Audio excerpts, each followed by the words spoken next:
frères et sœurs en Christ, en ce 5e dimanche de Carême, nous sommes rassemblés dans la foi pour accueillir la parole de Dieu qui nous appelle à passer de la mort à la vie. Dans un monde souvent marqué par l'épreuve et le découragement, le Seigneur ravive en nous l'espérance et nous invite à croire en sa puissance de résurrection. Ouvrons nos cœurs à sa présence, afin qu'il renouvelle en nous le souffle de son esprit.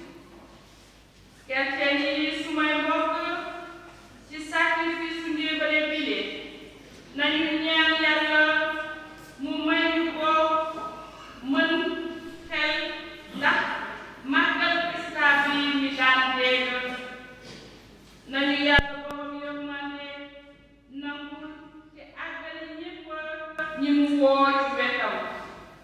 ànd ak koraal bi nañu jóg àggali suñuy làbbe.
ci turu baay bi ak doom ji ak xel mu sell mi na barke Yeesu Kirista suñu boroom ak coofeelu Yàlla ak xel mu sell mi ñu boole ànd ak yéen ñépp.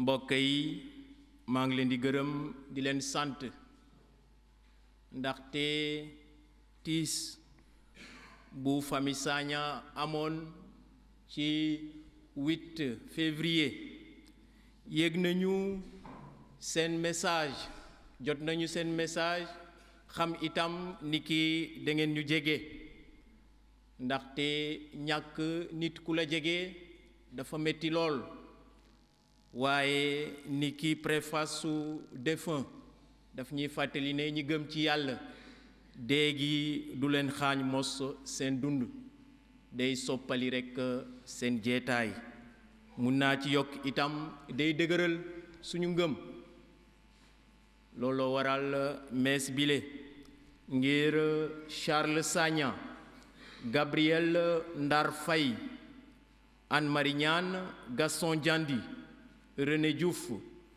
Michel Thiaw, Thérèse Youma Ndiolène, Gabriel Boucar Ndiolène, Michel Pathé Faye, Jeannette Sané, Joé Wolf, Albino da Silva, Rosine Lopi, Joseph Fulgence Demba, Léonard Pierre Sambou, Rachel Zale, Antoine Ndour.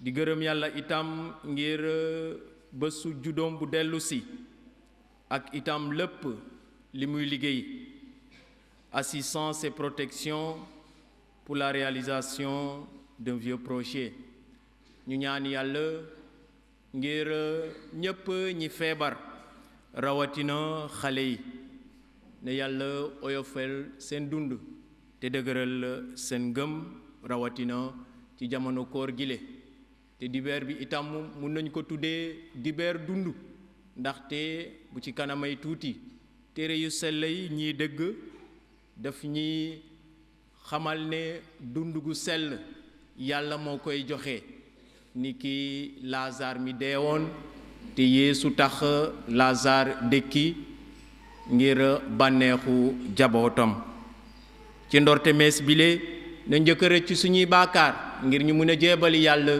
kumple Eucharistie bu sell bi maa ngi weejal suma bopp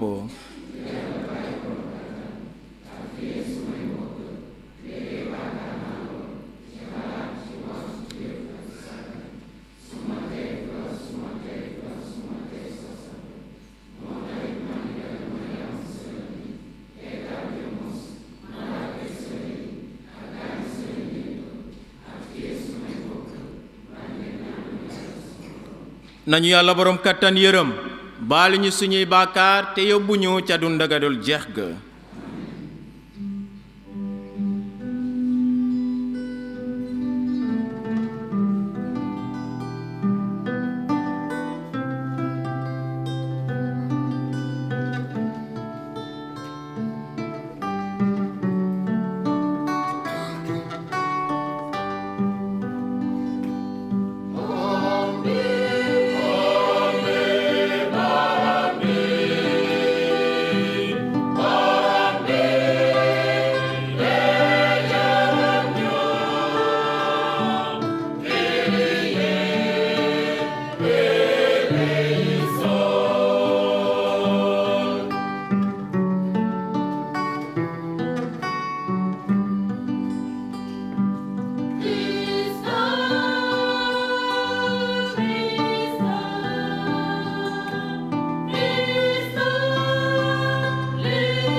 nañ leen ñaan borom bi nañu sa yiw may ñu roy ak bànneexu coofeelu Kirista bi moom mi soppoon àdduna si ba jéebale boppam moom mi di dund te di nguur ànd ak yow ak xel moo selame mos bee mos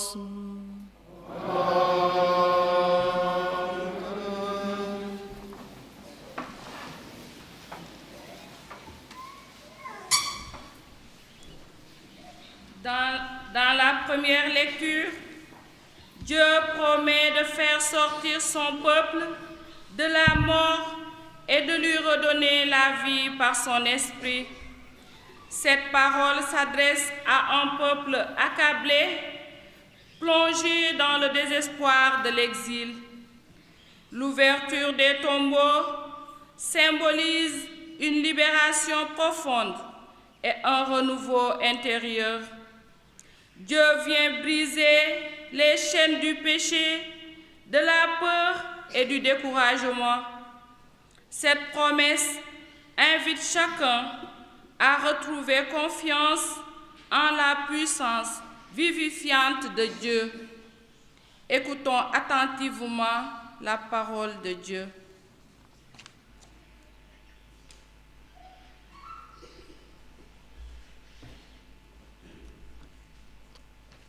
Jàngatu téere Ézéchiel.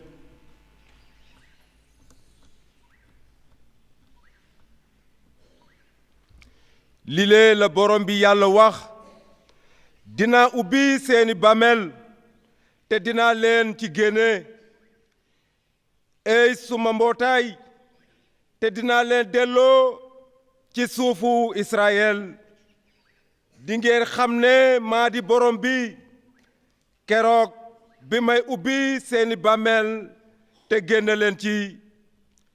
ey sumay mbootaay, dinaa dugal ci yéen suma xel te di ngeen dund.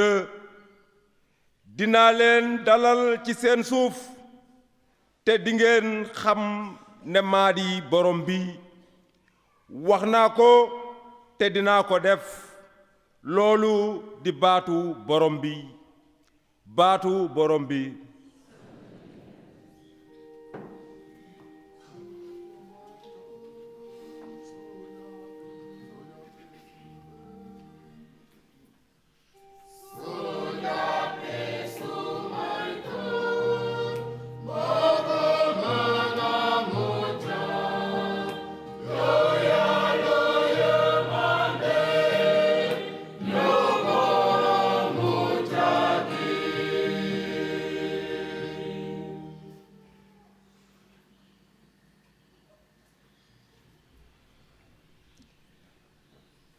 ci biir kàmb gi ma nekk xàccu naa fi yow borom bi uyul suma woote, dëkkal say nopp te déglu ñaan gi ma yuuxu.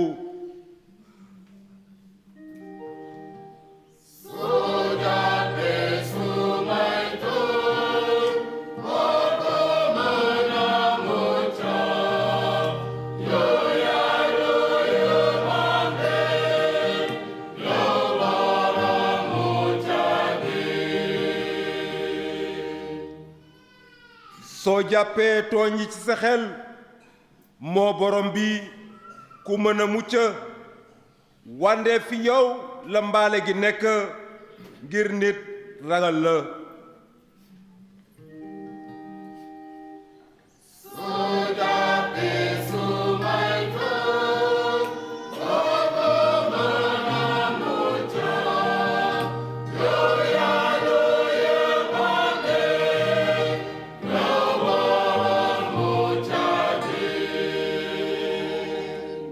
borom bi la yaakaar, ci suma fit wépp maa ngi ko yaakaar te maa ngi xaar baatam. suma fit gën na xaar borom bi aste bi raglekat bi di seenu fajar.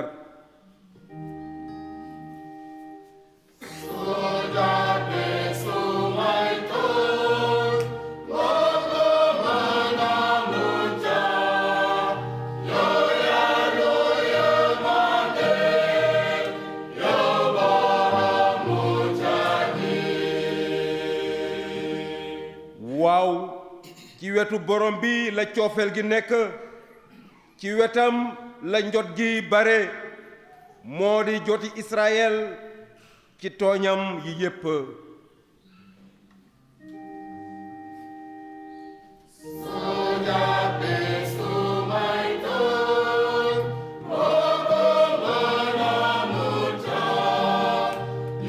Yeah.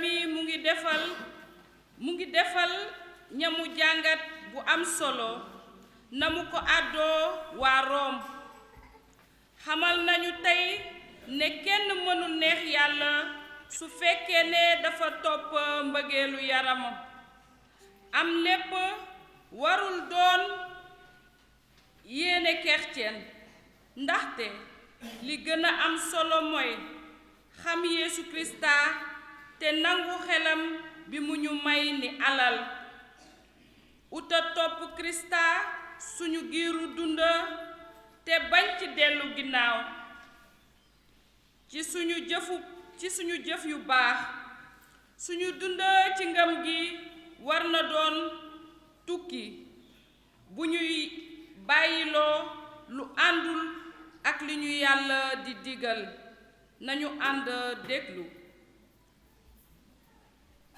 Lecture de la lettre de Saint Paul apôtre aux Romains. Frères, ceux qui sont sous l'emprise de la chair ne peuvent pas plaire à Dieu. Or,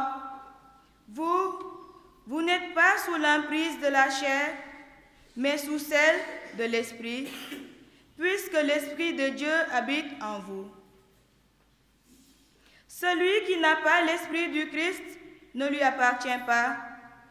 Mais si le Christ est en vous, le corps, il est vrai, reste marqué par la mort à cause du péché, mais l'Esprit vous fait vivre puisque vous êtes devenus des justes.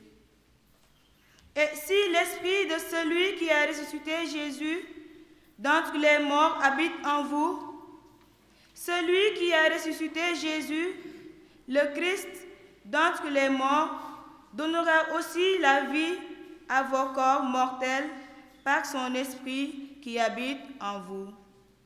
Parole du Seigneur.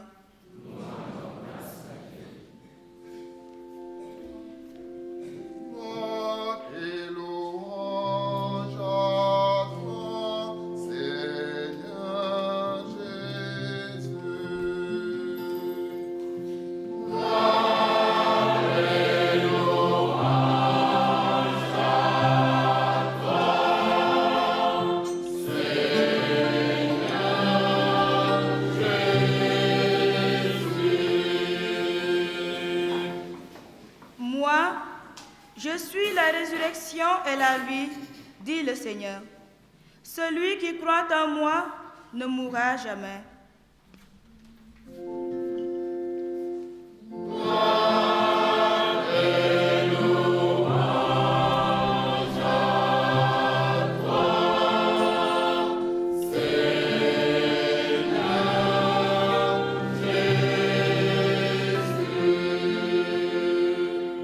na borom bi ànd ak yéen L'évangile Yesu Krista ba sang mu sell mi bind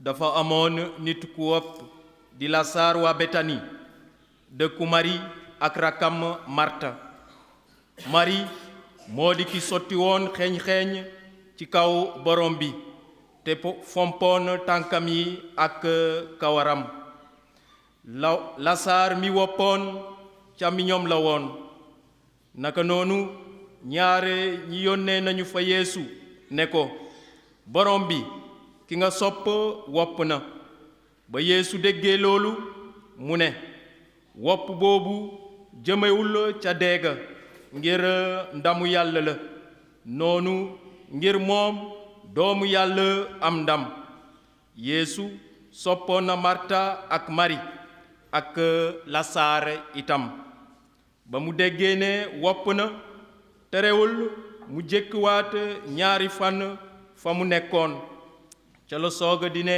taalibeem ya nañu dellu Yude taalibe yi ne ko rabbi lu yàggul dara yaawur yi jéem nañu la juumaat te nga bëgg fa dellu. Yeesu tontu ne, du bëccëg fukki waxtu la ak ñaar, kuy dox ci bëccëg du fakatalu, ndege day gis leeru àdduna sile, wande kuy dox ci guddi day fakatalu, ndege leer gi nekkul ci moom. Gannaaw baat yooyu mu teg ca ne, suñu xarit Lasaar nelaw na, wande dinaa dem yee ko. Booba taalibe ya nee nañu ko, borom bi su fekkee ne day nelaw dina jóg, ndaxte dañu foogoon ne Yeesu nelaw rekk la doon wax, fekk dee la doon wax. Booba la leen wax bu leer, Lasaar dee na, te maa ngi bànneexu ndax yéen ci li ma fekkewul, ngir ngeen gëm, wande nañu dem fa moom. Booba Tooma mu ñu dàkkantal seex bi nee na yeneen taalibe ya, nañu dem ñun itam ñu dee ak moom. Ba Yeesu àggee mu fekk Lasaar ak ñeneen fa ca bàmmeel ba. Betani jege na lool Yerusalem, genn wàll wax dox la dong.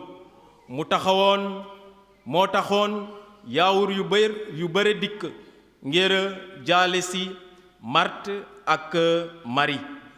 Ba Marta yégee ndikku Yeesu mu gàttandu ci ko, Mari nag mu ngi desoon ca kër ga.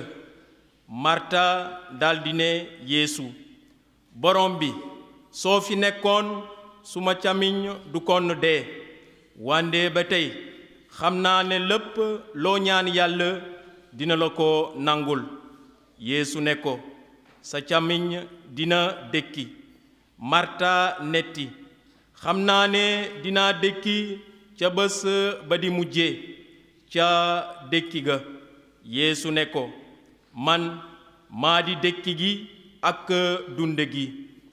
Ku gëm ci man su dee it dina dund, te képp kuy dund te gëm ci man du deey mukk. Gëm nga loolu? Mu tontu, waaw, yaa di musalkat bi, gëm naa ko. Yaa di doomu Yàlla ki di dikk ci àdduna. Ba mu waxee loolu mu dem wooyi ji magam Mari te ne ko ci ndey, kilifa gi mu ngi fii, mu ngi lay woo. Ba ko Mari déggee mu daldi jóg dem fekki Yeesu jotuloo na dugg ca dëkk ba, mu ngi woon ba tey fa Màrt tase woon ak moom. yaawur ya nekkoon ak Mari ca kër ga di ko defal, mu bañ ko gisee muy jóg bu gaaw di génn, ñu xalaat ne da doon dem jooy ca Karmel ba. ñu topp ko mu àgg bërëb ba Yeesu nekkoon. ba mu ko gisee mu dal di sukk ci tànkam te ne ko, borom bi soo fi nekkoon suma càmmiñ kon du dee. ba mu gisee ne mu ngi doon jooy te yaawur yi ñëwoon ak moom di jooy ñoom itam, yaramam daw, xolam jeex. mu laajte, fan ngeen ko denc? ñu tontu ko, borom bi ñëwal gis. Yeesu jooy, yaawur yi di waxante, xool leen ni mu ko soppoon. wande ñeneen ci ñoom nee nañu, moo muy ubbi woon gëtti silmaxa ba, mënuloon mos tere Lasaar dee. Yeesu mi xolam feesoon ak nakar àgg ca bàmmeel ba. ab kàmb la woon bu ñu ubboon ak ay xeer. Yeesu ne, dindi leen xeer wi. Marta, jigéenu ndem si Yàlla bi ne, borom bi fu mu ne war na am xet, am na fi ñeneenti fan. booba Yeesu ne Marta, ndax waxuma la ne soo gëmee di nga gis ndamu yàlla mu daal di dindi xeer wa Yeesu yëkkati na ay gëttam ca asamaan te ne baay maa ngi la gërëm ndege nangul nga ma xamoon naa bu baax man ne di nga may nangul suma saa su nekk wande soo gisee ma wax ngir mbooloo mi ma wër ndax ñu gëm ne yaa ma yónni gannaaw loolu mu xàccu ca kaw ne Lasaar ñëwal ci biti ki deewoon daldi génn fekk ñu takk tànk yi ak loxo yi ñu muuroon xar kanamam ak ab soor Yeesu ne leen tekki leen ko te bàyyi ko mu dem yaawur yu bare yi fi newoon wolu ci Mari te ñu gisoon li Yeesu def gëm nañu ci moom baatum borom bi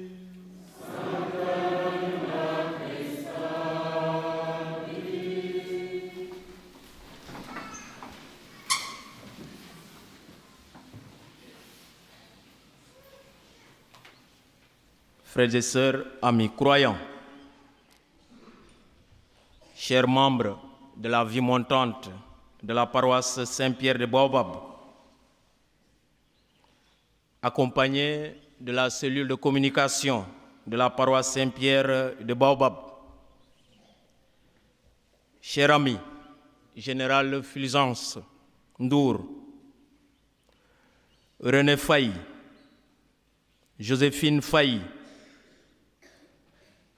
Hyacinthe Demba, accompagné de son épouse, chers amis, Pierre, Aloïse Alioune et Jacques, chers paroissiens, depuis le décès de notre cher papa, vous ne cessez de manifester à ma famille votre proximité, vos prières. Combien étaient réconfortants vos messages, vos présentations de condoléances, vos appels téléphoniques, mais surtout votre proximité. Nous sommes sûrs que Dieu accueillera notre cher Papa Charles au ciel, où chacun aura sa demeure. Dans la première lecture, une promesse de la résurrection nous est révélée par le prophète Ézéchiel au nom du Seigneur. Je cite, « Ainsi parle le Seigneur Dieu, je vais ouvrir vos tombeaux et je vous en ferai sortir. Je vous ramènerai sur la terre d'Israël. » En réalité, historiquement, pour le peuple d'Israël qui est en exil, synonyme de mort, de perte de culture, de religion, de perte même d'habitation, car l'exil, c'est un départ forcé. Le livre d'Ézéchiel, écrit au temps de l'exil à Babylone, est un appel à la foi et à la confiance en Dieu. En parlant de la résurrection, le prophète Ézéchiel fait allusion au retour de l'exil. C'est une nouvelle vie pour ce peuple, rendue possible par l'intervention de Dieu. Chers amis, cette promesse n'est pas une promesse individuelle, mais collective, c'est-à-dire le peuple d'Israël. Chacun est libéré de son péché, mais c'est pour le salut de tous. En choisissant de libérer Israël, Dieu libère tout le peuple. En ce temps de carême, le message du prophète Ézéchiel nous rejoint aujourd'hui pour nous rappeler que les puissances du mal, la peur de la mort, sont vaincues par l'amour et la tendresse de Dieu. Et dans le même sens, Saint Paul apôtre nous rappelle dans sa lettre aux Romains que si l'Esprit de Jésus-Christ habite en nous, la mort ne nous fait pas peur, car nous savons que nous ressusciterons avec le Christ. Oui, frères et sœurs, la résurrection de Lazare est pour nous un signe de victoire de la vie sur la mort. Jésus est pour nous la résurrection et la vie. Qui croit en lui reçoit par l'Esprit Saint cette vie nouvelle qui se poursuit même après la mort. Nous vivons dans un contexte marqué par la souffrance et les épreuves ne manquent pas, surtout la peur d'un lendemain meilleur. Même s'il est difficile de garder une foi aussi vive dans des circonstances douloureuses, ne nous décourageons pas et ne nous laissons pas vaincre par la tristesse et l'angoisse. Ayons confiance en ce Dieu qui nous aime et soutenons-nous les uns les autres. N'ayons pas peur, comme nous rappelait le saint pape Jean-Paul II au début de son pontificat. Ouvrons largement notre cœur, renouvelons notre confiance sans cesse en ce Dieu qui nous aime. Et comme nous l'a enseigné l'évangile de ce jour, avec le Christ, nous sommes toujours vainqueurs et nous pouvons cheminer avec confiance. À l'instar de Marthe, la sœur de Lazare, ayons toujours cette confiance en Jésus, en nous tournant vers lui, surtout quand nous traversons des moments difficiles. L'évangile de ce dimanche, chers fidèles, est pour nous un soutien indéfectible dans notre vie de foi et surtout quand nous traversons des moments difficiles. Aujourd'hui, le Christ nous invite à sortir de nos peurs, de nos doutes, pour nous ouvrir à la joie d'être chrétien, la joie d'être enfant de Dieu, la joie d'appartenir à une famille. Que devons-nous faire? Je nous invite à accueillir ce message et à cheminer avec le Christ dans la confiance vers la célébration du mystère pascal. Mbokk yi ci juróomeelu dibeer ci jamono koor gile nañu gërëm Yàlla ndaxte téere yu sell yi ñu ngi ñuy fàttali ne dund gu sell dund gu dul jeex Yeesu Krista moo koy joxe ndaxte léeg-léeg ñu nekk ci ay jafe-jafe ñu ragal sa wone ni ki ay chrétien lañu waaye ku gëm ci Yàlla takku ci Yàlla dina am dund gadul jeex ga nañu ñaan Yàlla jaarale ko ci Mariama mu sell mi ngir suñu mbokk yi faatu na Yàlla àggali leen ca wetam te may leen dund abada ñu ñaan Yàlla jaarale ko ci Mariama mu sell mi nuy naa la Mariama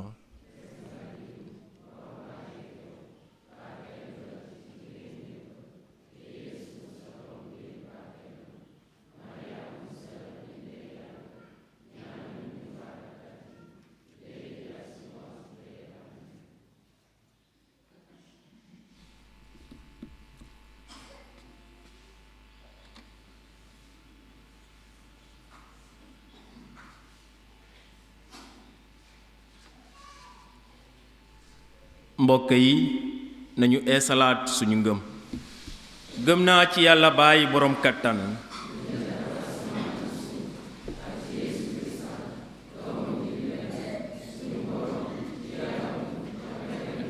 jëlal micro bi nga teg ko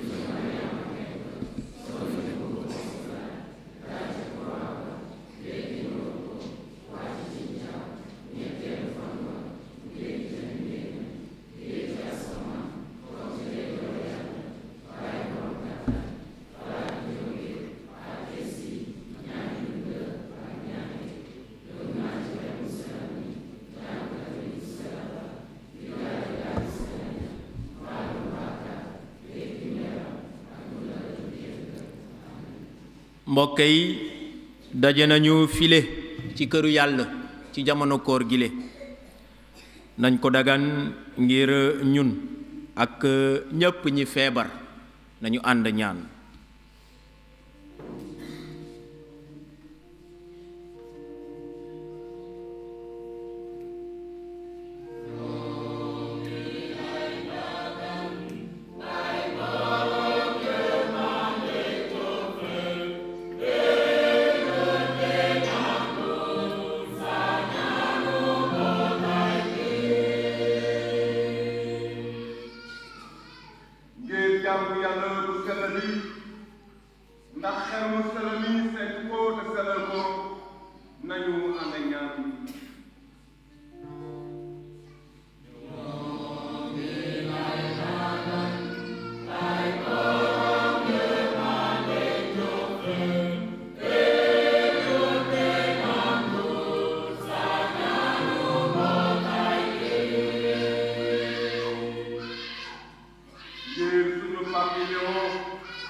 paroissiens monseigneur yi ak l'abbé yépp nañu ñaan borom bi.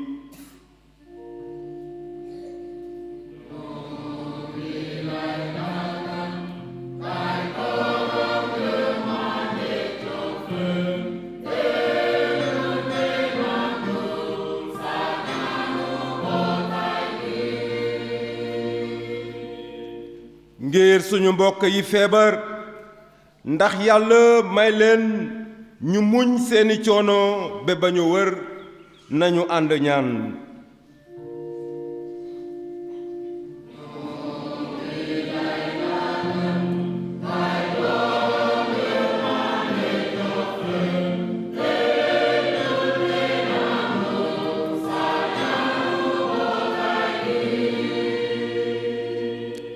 ngir suñu ndem si yàlla yépp ndax yàlla may leen noflaayu abada ànd ak ñi mu textal nañu ñaan borom bi.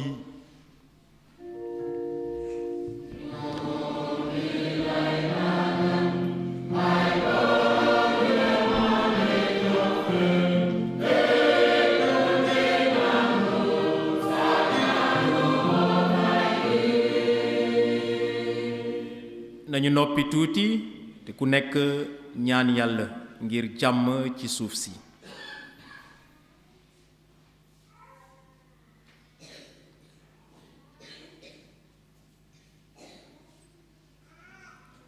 borom bi ñëwal dimbali sa mbootaay gi yaakaar ci sa yërmande nanga ko dëgëral ak sa kattan ci àdduna si te yóbbu ko di ko texetal ca dund ga dul jeex ga ci barke Krista bi suñu borom.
Chers frères et sœurs en Christ, si vous nous rejoignez à l'instant, nous sommes en direct de la paroisse Saint-Pierre Julien Aimant, où nous célébrons donc cette messe du 5e dimanche de Carême, encore appelé dimanche de la résurrection de Lazare. Nous venons d'écouter l'homélie. Et également, nous célébrons aussi la récollection du mouvement Vie montante de notre archidiocèse, de l'archidiocèse de Dakar. La Vie montante, donc, qui a été fondée en 1986, qui est arrivée au Sénégal, à Dakar, en 1986-87, mais qui a eu la reconnaissance de Rome dans les années 1994 et sous l'appellation de Vie montante internationale. Nous avons donc la joie aujourd'hui, en cette célébration du dimanche de la résurrection de Lazare, d'être avec des personnes âgées, des personnes de 3e âge, voilà, qui, malgré leur âge, bien qu'ils aient un certain âge, continuent à être actifs dans l'Église. Comme disait donc le pape François, les personnes âgées occupent une place centrale dans notre vie, dans la famille, dans la communauté chrétienne, et également nous avons également le père Denis qui nous faisait comprendre que les personnes âgées on doit s'occuper d'eux.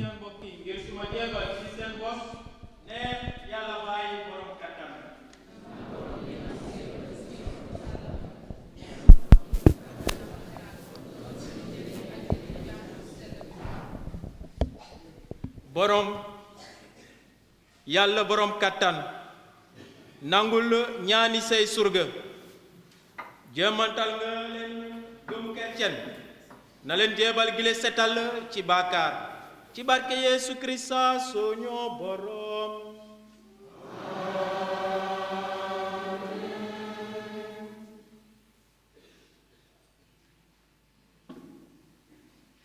na borom bi ànd ak yéen na seen xool jëm ca kaw nañu gërëm borom bi suñu yàlla waaw naam xel na te baax ñu di la màggal di la jéebal suñu ngërëm saa su nekk ak fu nekk yow baay bu sell sell bi yàlla jabadaa ji kattan ci barke Krista bi suñu borom ba mu wooree ñeneenti fukki fan ca manding ma sellal nañu ci suñu koor sellal na suñu koor ba mu yàggee fiiri seytaane jéemantañu naka lañu waree texe baakaar ba ñu mën a xumbal kumpu pak ja ak xol bu set te mujjee àgg ca pak jadul wey moo taxit ànd ak malaaka ya ak gaañu sell ñi ñépp ñu ngi wey te di yéene ne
Tu es vraiment saint, Dieu de l'univers.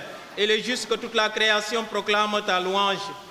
Car c'est toi qui donnes la vie, c'est toi qui sanctifies toutes choses par ton Fils Jésus-Christ notre Seigneur avec la puissance de l'Esprit Saint. Et tu ne cesses de rassembler ton peuple afin que du levant au couchant du soleil, une offrande pure soit présentée à ton nom. C'est pourquoi nous voici rassemblés devant toi, Dieu notre Père.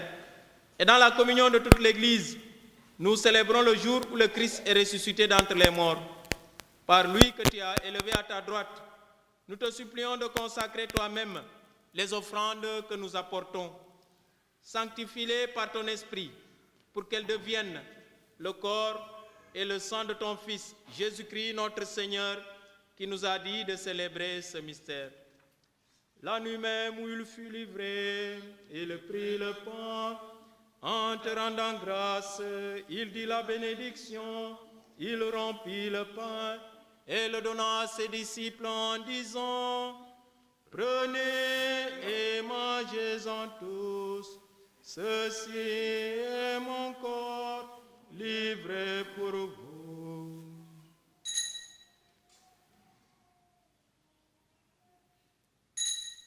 Ucho fe la caritne, ya langa fa.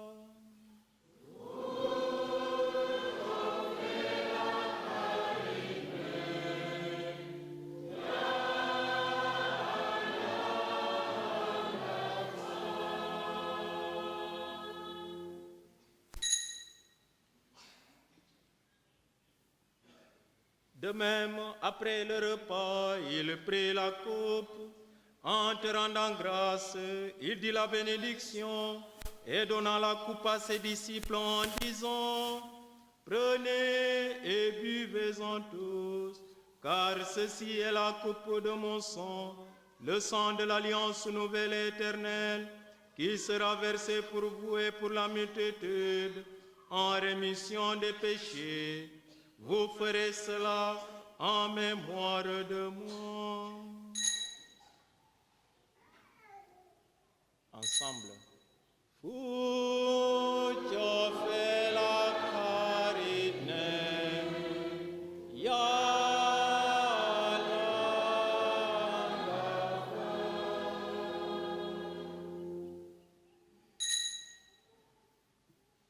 yo fe le trisabi agno bole, nany len jal jali te bane hujamo.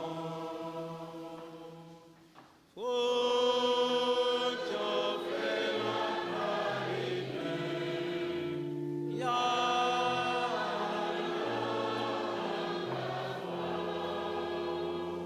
il est dit kumpungam ge nyunge sewal sade o borombe Yesu nyunge hubal sade ge nyunge sade. En faisant ainsi mémoire Salut et la paix, affermis ton Église en pèlerinage sur la terre, dans la foi et la charité, en union avec ton serviteur, notre pape Léon, notre administrateur Abbé Albert, l'ensemble des évêques, les prêtres et les diacres, et tout le peuple que tu as racheté.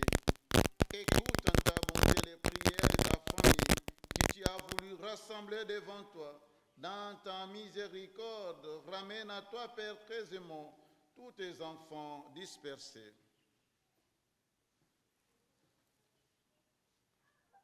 Pour nos frères et sœurs défunts, pour tous les défunts aux intentions desquels nous prions cette Eucharistie, ceux qui ne sont plus, ou plutôt qui sont autrement parmi nous, et pour tous ceux qui ont quitté ce monde et trouvent grâce devant toi, nous te prions.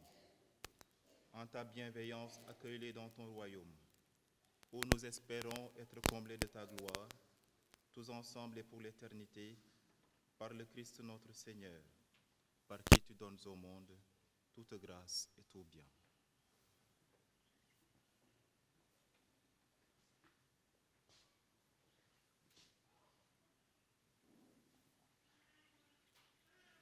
ci moom ak moom fi moom nga di jote ndam ak teranga gu nekk yàlla bay borom kattan ànd ak xel mu sell mi mos be mos.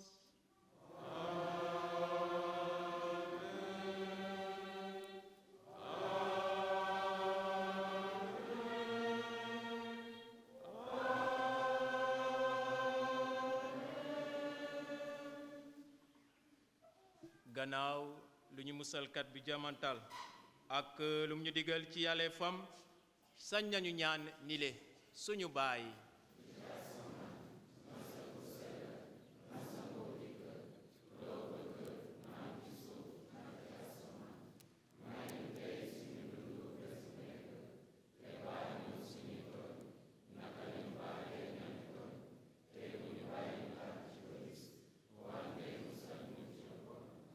waaw borom bi musal ñu ci lépp lu bon leel may ñu jàmm ci suñu jamono nañu séermande taxaw ngir ñu bañ a tàbbi ci baakaar ba abada te mu nëre ci kasara gu nekk ñun ñi xaar yaakaaru bànneex ba ak ndikum Yeesu Krista suñu musalkat borom bi Yeesu Krista yow mi newoon say apôtar jàmm laa leen battalee suma jàmm laa leen may bul seet suñuy baakaar seetal sa ngëmu jàngu bi leen la ne nga sàmm ko ci jàmm te dajale ko mu nekk benn yow mi di dund te di nguuru mos be mos na jàmm ji boo ci borom bi nekk ci yenn be mos mbokk yi ci coofeelu Krista bi na ku nekk yéene moromam jàmm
yàlla angi ni lee mi di dindi baakaari àdduna bare na ñu muur ñu woo ci reeru mbuutu mi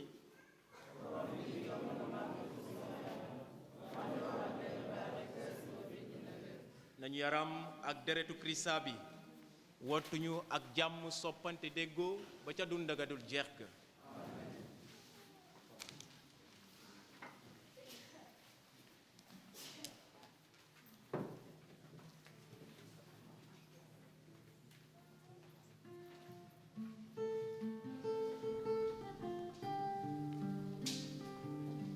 Voilà, donc chers frères et sœurs en Christ, nous sommes toujours ici en direct de la paroisse Saint-Pierre Julien Emma de Koutiadjen, où nous célébrons cette Eucharistie à l'occasion de la récollection de l'association Vie Montante. Nous sommes en direct, nous sommes en communion avec les jeunes de l'archidiocèse de Dakar rassemblés à la paroisse Épiphanie du Seigneur de Nianing autour de son Excellence Monseigneur André Gueye, en JMJ. Nous sommes en communion avec les jeunes du diocèse de Thiès, rassemblés aujourd'hui à la paroisse Marie Auxiliatrice de Medina Fall, autour de l'abbé Albert Sen, administrateur diocésain de ce diocèse. Unis également avec Monseigneur Augustin Simel Ndiaye, avec les jeunes de Saint-Louis, rassemblés à la paroisse des Martyrs de l'Ouganda de Matam. Nous sommes également unis avec son Excellence Monseigneur Paul Abel Mamba, évêque de Tambacounda, et les jeunes de Tambacounda, rassemblés à la paroisse Notre-Dame de l'Espérance de Kumpetu. Nous sommes aussi unis à son Excellence Monseigneur Martin Boukachin et les jeunes de Kaolack, rassemblés à la cathédrale Saint-Théophile. Et nous sommes également unis avec son Excellence Monseigneur Jean-Baptiste Walter Manga et les jeunes de Ziguinchor, rassemblés à la paroisse Notre-Dame de la Joie de Kafountine. Et enfin, nous sommes unis avec son Excellence Monseigneur Jean-Pierre Bassène et les jeunes de Kolda, rassemblés à la paroisse Saint-Christophe de Medina Wadjifa, tous rassemblés aujourd'hui à l'occasion des JMJ, Journée mondiale de la jeunesse. Donc, heureuse coïncidence que les JMJ se tiennent le même jour que nos papis, les personnes de 3e âge, aussi sont rassemblés pour prier, pour réfléchir, pour méditer sur leur mission au sein de l'Église. Voilà, des personnes âgées qui ont donc pour mission d'accompagner les jeunes, qui ont pour mission d'aider les jeunes à grandir dans leur foi, à croître. Et comme disait donc le Père Denis, ces jeunes-là qui sont rassemblés à JMJ aujourd'hui, ils ont aussi un devoir, le devoir d'accompagner ces papis, ces mamies, ces personnes de 3e âge, ces personnes-là qui, toute leur vie, nous ont soutenus, nous ont encadrés, nous ont nourris, nous ont éduqués. Alors, il est important aussi que nous nous occupions d'eux aujourd'hui.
yàlla borom kattan may ñu bokk ci cëru Krista bi ba mos ñun ñi nangu yaramam ak deretam moom mi di dund te di nguuru mos ba mos.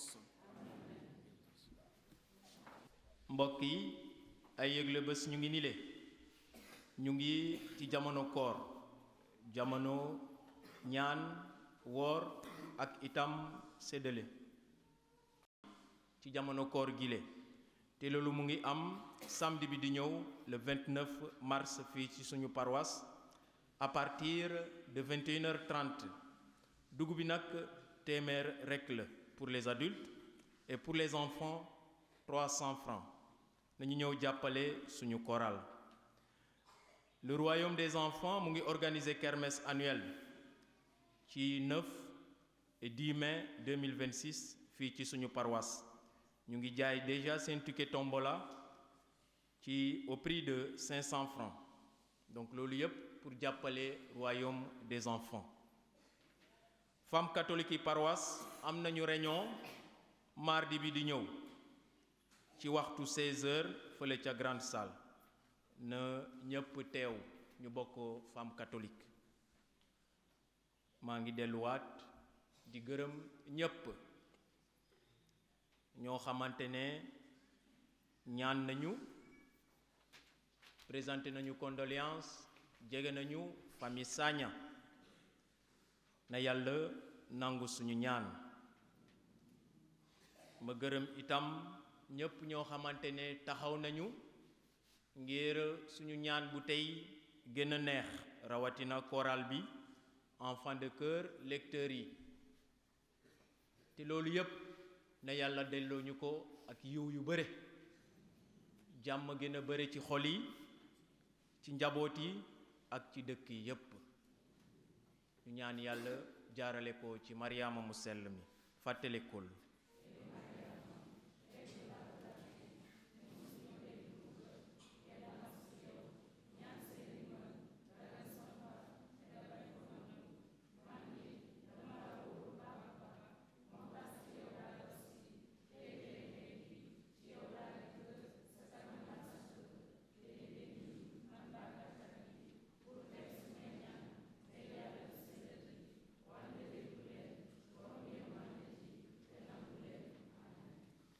maa ngi gërëm CEB paroisse bi yépp gis naa seen taxawaay te gis naa li ngeen def jaarale ko ci conseil pastoral paroissial ak conseil paroissial pour des affaires économiques jot naa loolu yépp nañu takku ci yàlla te bokk ñaan ngir dem ci yàlla yi yépp.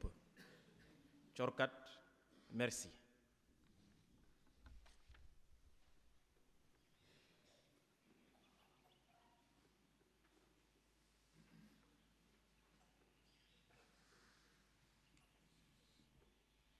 Veuillez vous lever pour la bénédiction finale. Notre secours est dans le nom du Seigneur. Na borom bi ànd ak yéen. na leen yàlla borom kattan barkel baay bi doom ji ak xel mu sell mi. ñibbi leen mbokk yi ci jaamu Krista bi.